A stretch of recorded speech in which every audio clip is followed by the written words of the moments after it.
Good afternoon. Welcome everyone who joined us. Media Center Ukrinform continues its work. We will now be talking about the situation in Sumy Oblast.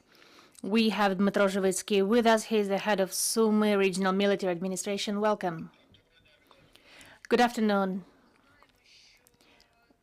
We know that Sumy Oblast, unfortunately, has also been damaged during the mass shelling carried out by the occupants, and tonight and day also there was some shelling. What is the situation in Sumy Oblast now?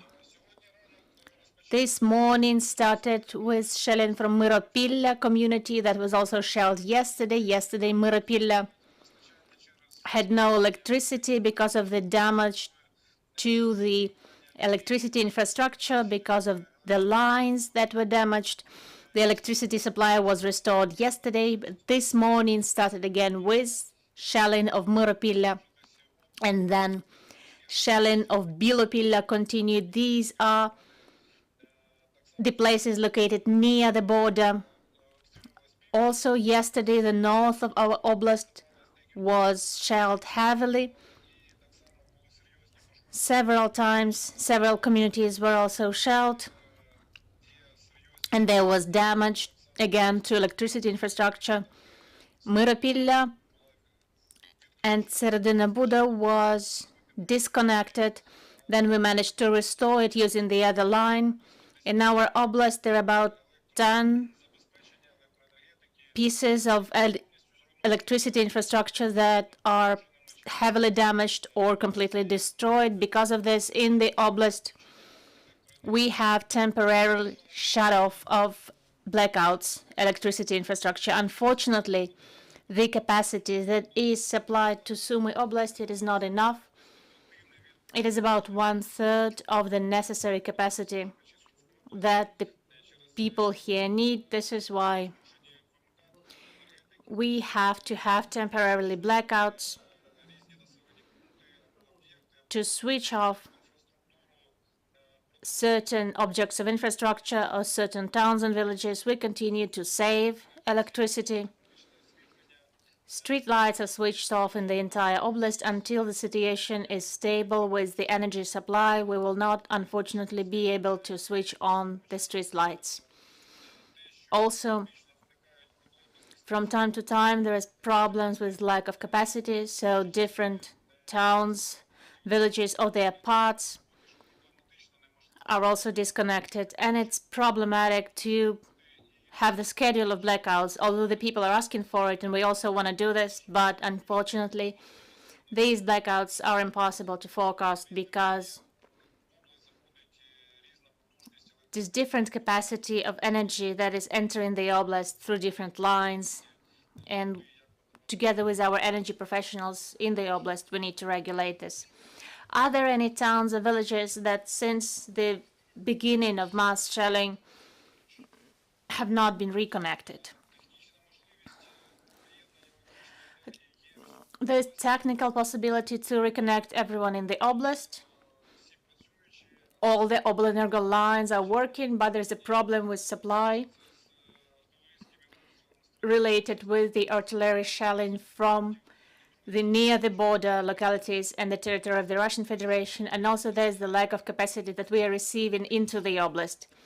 So technically, we can provide electricity everywhere, but practically, because of the lacking capacity, we cannot fully 100% switch it on for the entire oblast. We know that you don't have enough time, so I will be asking you primarily about medical institutions. Could you solve the problem at least for the medical institutions? Did you connect any generators or anything? Medical institutions were the first ones to be reconnected as soon as they had the opportunity to switch the electricity on. Because 2 days ago, because of the Russian rocket attacks on the critical infrastructure, including the critical infrastructure of Sumy Oblast, the entire oblast had no electricity. And then primarily we reconnected the medical institutions, we reconnected the water supply companies, and also the bread baking companies. So we have reconnected them, and now we keep them connected. The medical infrastructure, the critical infrastructure, and also the bread baking factories. Dmytro, we have one question from the studio very quickly, and then we'll let you go. Ukrinform, good afternoon. Are the drone and rocket shellings the most dangerous for Sumy Oblast now? But is there a danger of the military breaking through the border by subversion groups, by the mobilized units? February will not happen again, ever. You and the entire Ukraine can be sure that the borders are now protected, both by the border guards and by the military units. There are certain engineering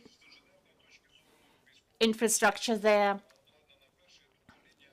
There's first line of defense, second line of defense for the oblast, and currently we do not observe any additional accumulation of the Russian forces at the borders of Sumy Oblast. We did observe it before February 24th.